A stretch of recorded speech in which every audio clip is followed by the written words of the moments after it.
name is Susi Hately, and I'm the founder of Functional Synergy Therapeutic Yoga, and this is a clip on yoga and pain. Most people who try to overcome pain focus on the area where the pain is. So if they've got back pain, they want to focus in on the back. If they have SI joint pain, they want to focus in on the SI joint. And what we have to understand is when we've had pain for a long period of time, the pain is merely a sign that there is dysfunction in the body, that it's an area of weakness. And what we have to understand is that it in of itself is not the primary source. Now, how could this be? Well, you might have had an injury that has been like a blow to your body, like falling down the stairs and landing on your coccyx. Or you might be someone who has just had an overuse injury. Maybe you were a runner and you overtrained, or maybe you worked at a computer and you're overworked relative to what your upper body could handle, and you developed carpal tunnel syndrome or repetitive strain injury. So you could have an overuse injury, or you could have a direct blow to your body injury. Well, what we have to understand is those injuries are layered over movement patterns that we've held over the course of our lives. Some of us have been injured many times over the period of time that we've been alive. Others of us have played sports that have been one side dominant versus the other. Others of us are just more left-hand dominant than right-hand dominant.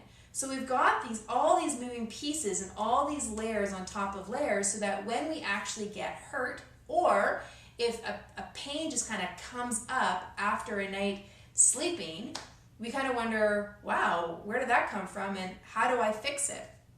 And then where we get into trouble, as I mentioned before, is we focus in on that area of pain. But really, because of all these moving parts in our body, we need to understand that where the pain is showing up is merely where that area of weakness is in our body. It's not necessarily the causal part, it's just where the pain is being expressed. Right? In order for us to really uncover and then improve the function of and then get on with our lives, we need to look elsewhere. And we need to focus on better biomechanics in other parts of our body. So how do we do that? Well, the first thing that we can do is understand that from a biomechanical perspective, our body is a whole series of segments. We have our skull, which is connected to our spine. We have each of the vertebrae of our spine. Our spine connects to the pelvic girdle, which connects to the arm or to the legs and the feet. And then we have our shoulder girdle, which connects into the arms and into the hands. Right? So we have all these segments that are connected via joints.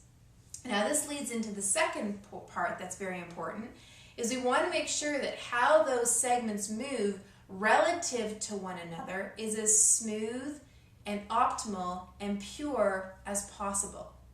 So for example, if I was to take my arm over my head, what I'm asking for is the arm bone to move in the shoulder socket. Now, if my range of motion really only goes to here, but I want my arm to go a little higher, but I can't get it, then I'm going to find movement somewhere else to get it there. So do you see how when I move through my rib cage and flare my ribs out and extend my spine, my hand moves further up, giving me the thought that my hand has gotten there, giving me the belief that I did the movement in the shoulder, but in fact, I fully compensated down lower in my rib cage. So when we're moving therapeutically, when we're helping someone get out of pain, we really need to look at and make sure that the segments are moving purely and optimally relative to each other. Getting my arm over my head does not require my rib cage to flare out, does not require my spine to move into a back bend or extension. It requires my arm bone to move into flexion at my shoulder joint, and then my shoulder blade to move into upward rotation on my rib cage. That's it from a segment perspective. So if we got all this other funny stuff going on in our body, we're going to continue to have awkward movement patterns. Now, the third thing we have to keep in mind in order to help us overcome pain is how we're moving our segments and in what context. Meaning, when you move, are you moving with pain? Even if that pain is normal. Pain, remember, is a sign of dysfunction in our body. It's an expression of weakness in that particular point that we feel it.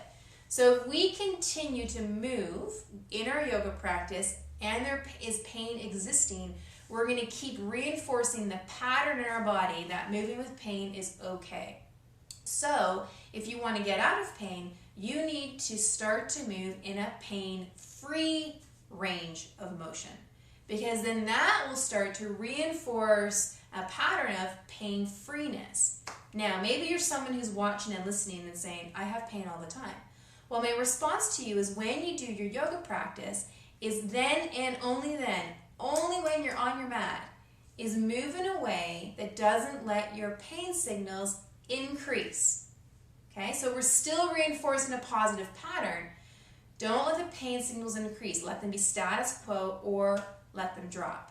Okay, so let me summarize the points here. The first is that pain is merely a sign that there's dysfunction going on in the body, and where it's being expressed is a point of weakness. And we want to find the areas of our body that are contributing to that expression of weakness. So we need to understand that our body is a series of segments that are connected by joints, and we want those joints to move as purely and optimally as possible with the minimal compensations available to us, right? So we need to think about and watch for and feel for where else in our body are we moving when something should be moving. So if we're moving our arm over our head at our shoulder joint, do our ribs go with it? Does our pelvis start to tilt?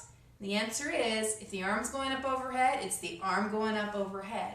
And then finally, we want to focus in on moving in a pain-free range of motion, or if you're someone who has pain all the time, to move in a range of motion that has your pain levels not increase.